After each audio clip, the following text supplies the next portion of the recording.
Please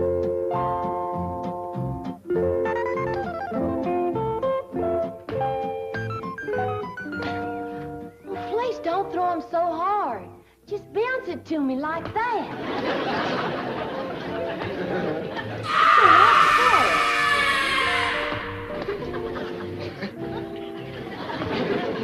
You? I know it's asking a heap, but if you can pull your eyes open for a minute, yonder is something you don't see every day. A girl playing ball. With a monkey. And a bobcat watching.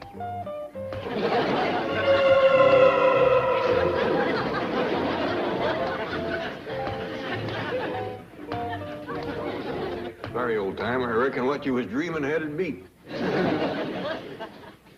Skipper's getting good, ain't he, Pa? Yes, for a fact, Ellie. Can we try out for the Dodgers? But I don't hardly think...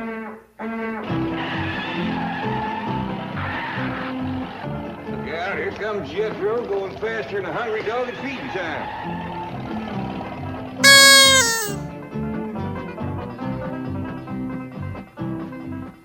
What's your hurry, Jethro? It's time for the weather on television.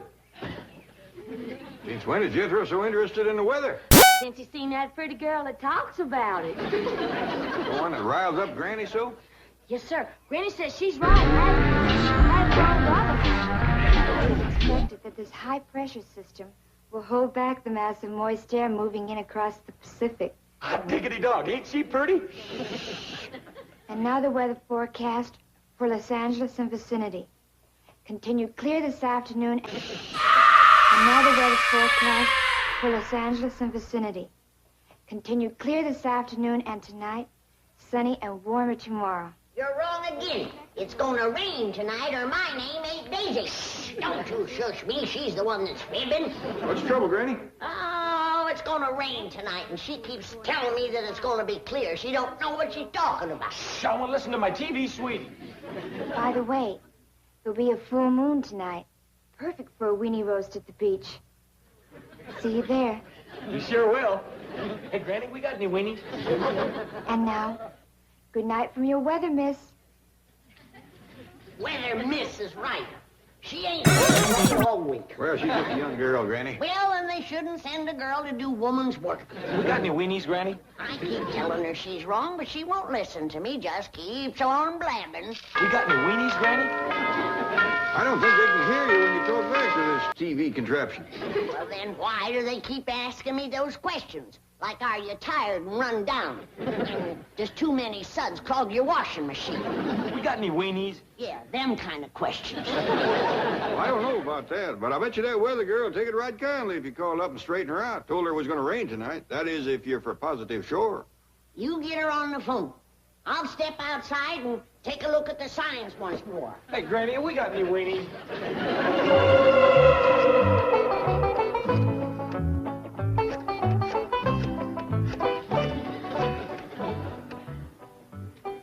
Special operator. Well, thank you. Any operator would have done, but since you come on special, I'll let you handle it. I'd like to talk to that girl on TV that says it ain't going to rain tonight. Granny thinks she's wrong. I can give you weather information. Oh, you too, huh? Well, all right. Whose side you on, hers or Granny's? Now, Ellie, watch close. Because one of these days, you'll be taking my place predicting the weather. Jethro, fetch me a ladybug. Granny, how about them weenies? You can't tell nothing from weenies. Fetch me a ladybug. Oh, yes, ma'am. Now, we'll commence with this little bobcat. Have you noticed his fur standing up bushy? Yes, sir. And have you noticed him licking again the green? What's my height? That's the sign. Bobcat's licking again the green. Come that night, it's likely to rain. Did you hear that, Bobby? You're a weather sign. Girl, Ellie, looky yonder. That a sign of rain, Granny? Yes, sirree. Rooster crows before he goes to bed. He'll wake up with a soggy head. Tell me some more rain signs. Oh, there's dozens of them. Cats sneezing, dogs eating grass, sheep turning their backs to the wind, wolves howling before sundown, ants banking up the dirt round their holes. See that tree over yonder? Yes, sir? You notice how the leaves are turning up, showing the underside? That's a good sign. Hey, Granny, I can't find no ladybug. That's a good sign. Now, see if you can fetch me a bullfrog. Yes, ma'am. Bullfrogs turn dark 10 or 12 hours before it rains. But here's the sign that separates the girls from the grannies. My weather beetle. Watch him when he gets a whiff of air. Well, he turned over on his back and kicking up his legs. That's a dead for sure, positive, certain sign it's gonna rain tonight. This little rascal never fails. Likes to get his stomach scratched. Can I do it? Easy, easy now. It tickles him. Granny, appears like that pretty little girl on the TV don't do her own predicting. She don't? Oh, she gets her weather news from the government. Whose government? Ours, I reckon. Leastwise, I got the number where we can call the head weatherman. Good. The sooner I set him straight, the better.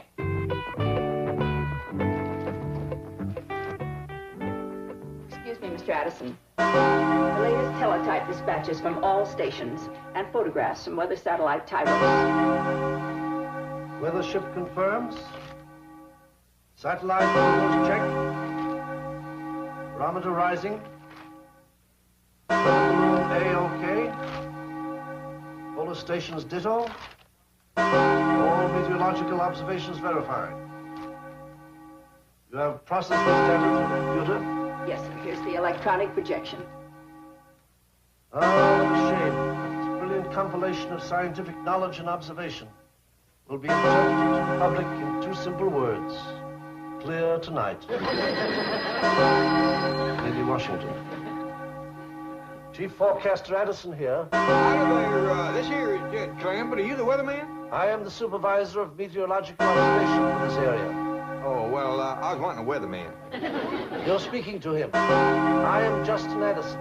Well, shucks, don't feel bad about that. I'm just a clamper.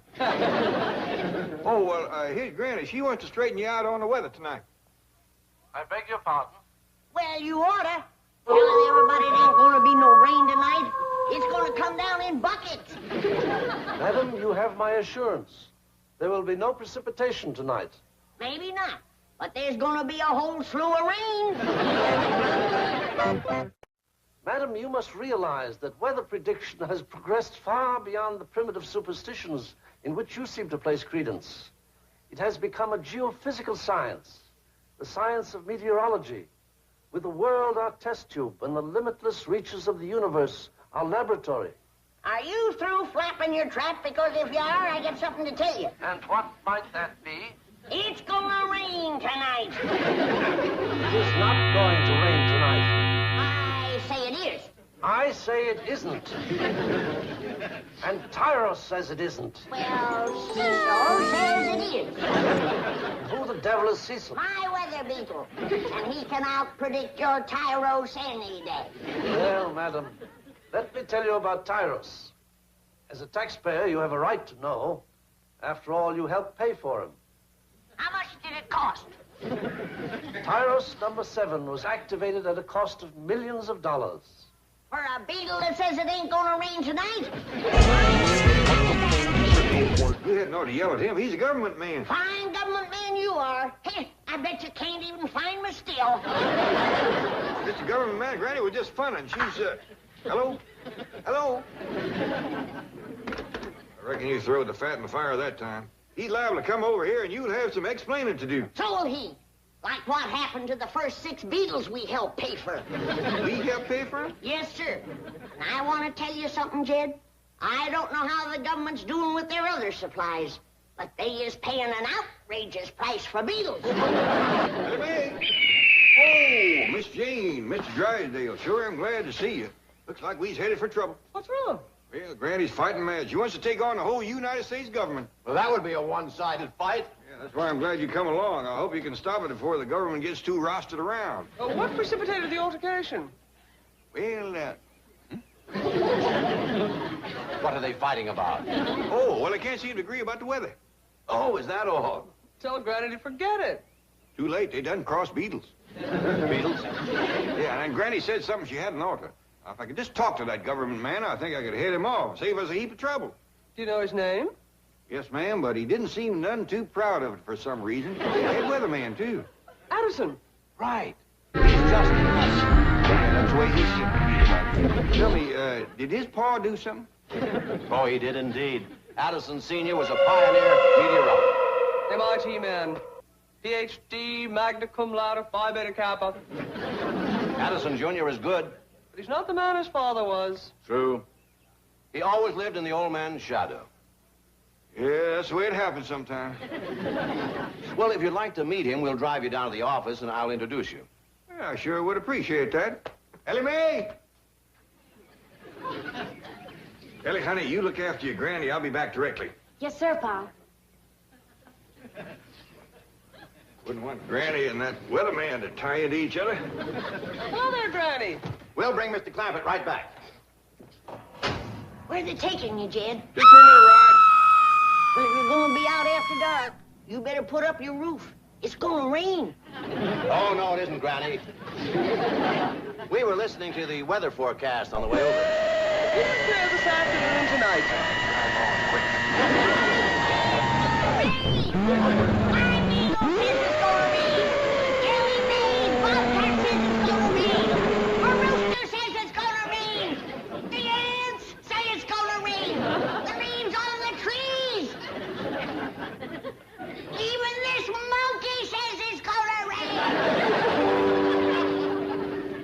Mr. Addison. Drysdale, good to see you again. Good to see you, Addison. Excuse me, Chief. I'll just wait here. Right. I'd like you to meet my very good friend, next door neighbor, and largest depositor. I'm new there. I'm just Tramp. Great pleasure to know you, sir. I'm Justin Addison.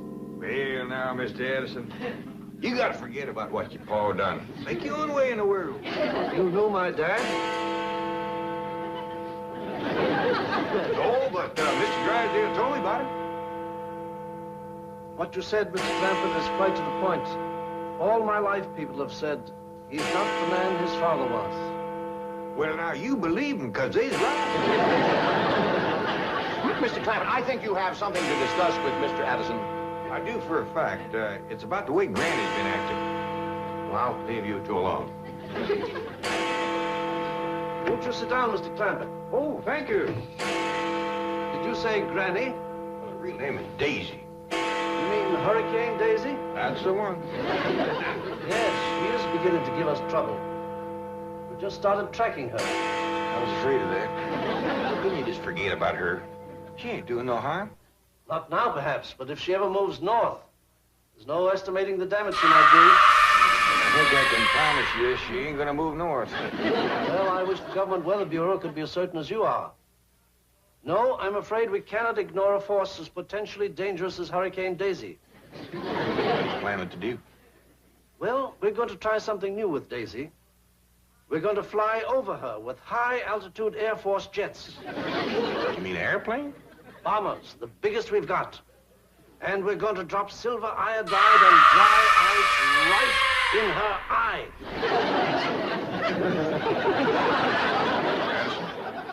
Government or no government, I reckon I can't let you do that. Well, with all due respect, sir, I hardly see how you're going to stop us. Well, maybe not, but I'm gonna do my best.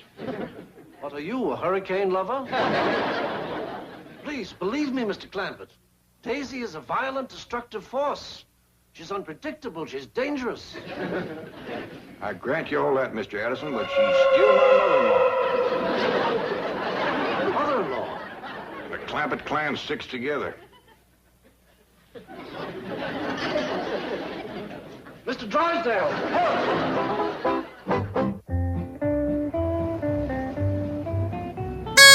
Well, here we are. You know, Addison, I'm going to enjoy watching this movie about weather forecasting myself. Yes, well, I hope it will convince Granny. It was a positively inspired idea, Mr. Addison. One picture is worth 1,000 words. Do you think this is the way Dad would have handled it? You gotta stop worrying about what your pa done. Make it on your own. You're still a young feller. Of course, you ain't met Granny yet. Put up the screen, Miss Addison. My goodness. This is a magnificent home, Mr. Clampett. Well, thank you, sir. Now, let me tell you something. My pa lived in a little bitty log cabin with a dirt floor, and I was never ashamed of him, and you hadn't ought to be ashamed of your pa.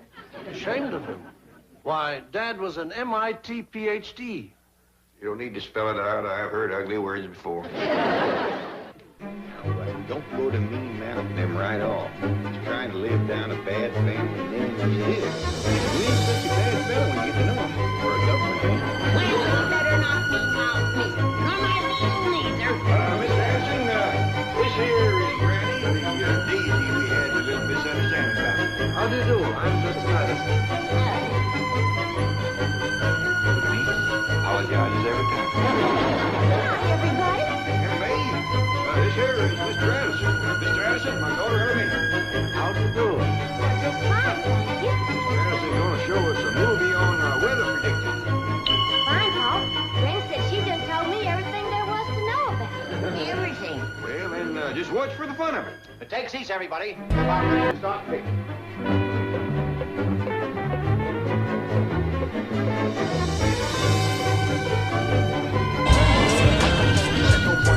By way of prefacing what you are about to see, may I say that from the dawn of his existence, man was in awe of the elements. In time, man's awe of the elements gave way to investigation. And today, we no longer have to rely on such things as prognosticated digits. Don't call my Venus whatever it is called. Maybe you better get on with the movie. I think you're right. Close curtain here.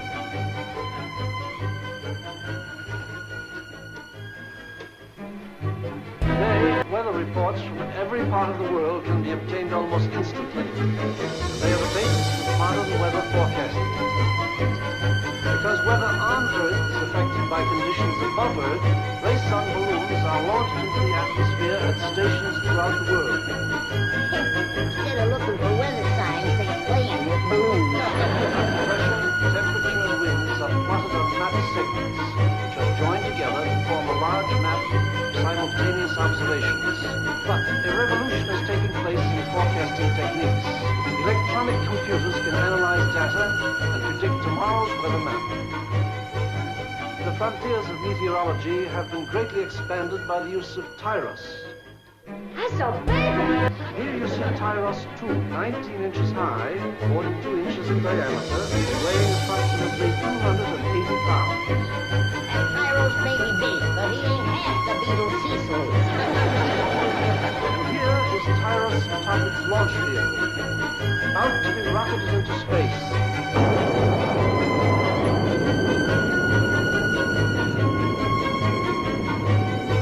I ain't seen nothing like that since the tire still blew up.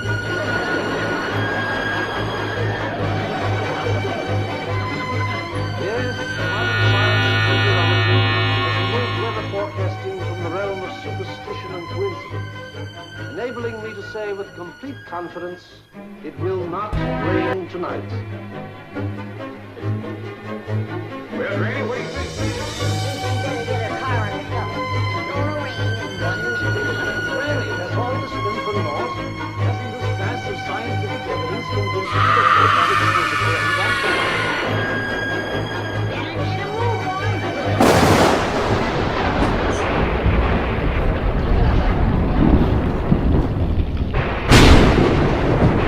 Can't happen. It just can't. Well, do you still think your Tyros is better than my Cecil? Come and sit down, and I'll give you a lesson in how to predict.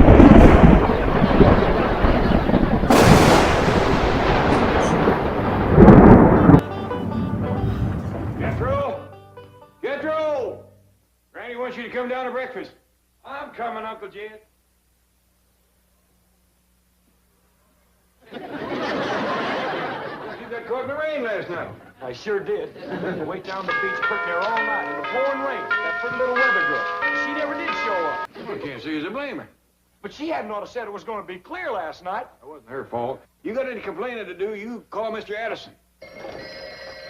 Yes? Well, madam, we were just as surprised as you were. Yes?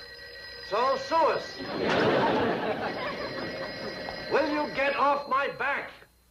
Oh, I'm sorry, Chief. Yes, we did come a cropper last night, but you can depend on our predictions from now on. I guarantee it. Today? Well, just a moment.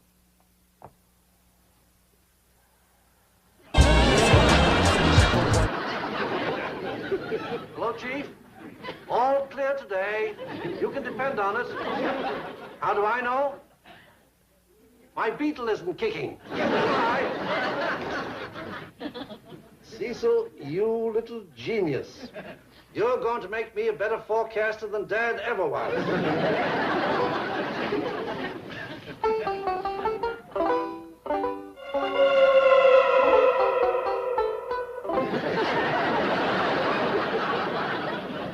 Why, Dad, you should have told me you were a beetle man. Hurry over or you'll lose out. What? What's wrong, Louise? Did it ever occur to you that our husbands change their minds about this trip very easily? Well, yes, now that you mention it. Well, I just found out why. They're auditioning girl singers. What? That's how they met us. Don't I remember? Come on. Ellie Mae, we're going back home. Hurry. You're next, my dear. Good luck. Thank you. All right, number 52, your name, please. Billy Evans. Evans. Age? 23. How old? 26. 7. Station. All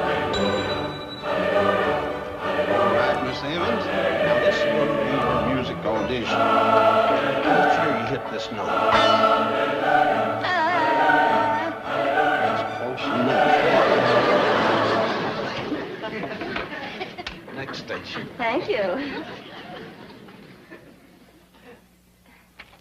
Passed your singing test, did you? I guess so. All right, now this is your cooking test.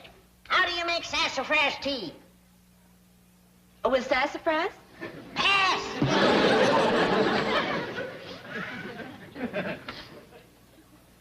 Now, let's see you sweep. All right, ma'am. Thank you kindly. That'll be all. Right out this door, please. Thank you, ma'am. Well, Jed, what did you think about that one? Well, it sure beats me, Lester, how you can pick a singer without hearing her sing. Well, Jed, you know, the finest career that a woman can have is getting married and making a home. Now, what did you think about her as a possible wife? For who? Well, you, for instance. Now, Lester, you've been edging around with that question. I think I ought to tell you something. Yeah, what's that? If I ever do get married, I want to keep my wife here at home. I wouldn't cotton to her traveling around with your foggy mountain boy.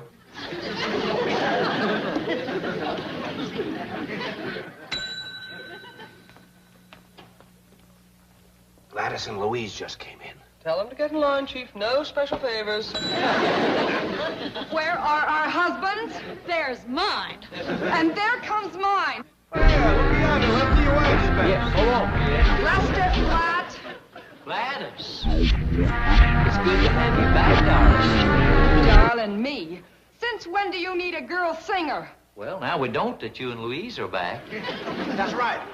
Girls, sing Mail Order Bride to Mr. Clampett. And, Jed, we hope it'll give you an idea, because Earl and me just went out of the wife-finding business.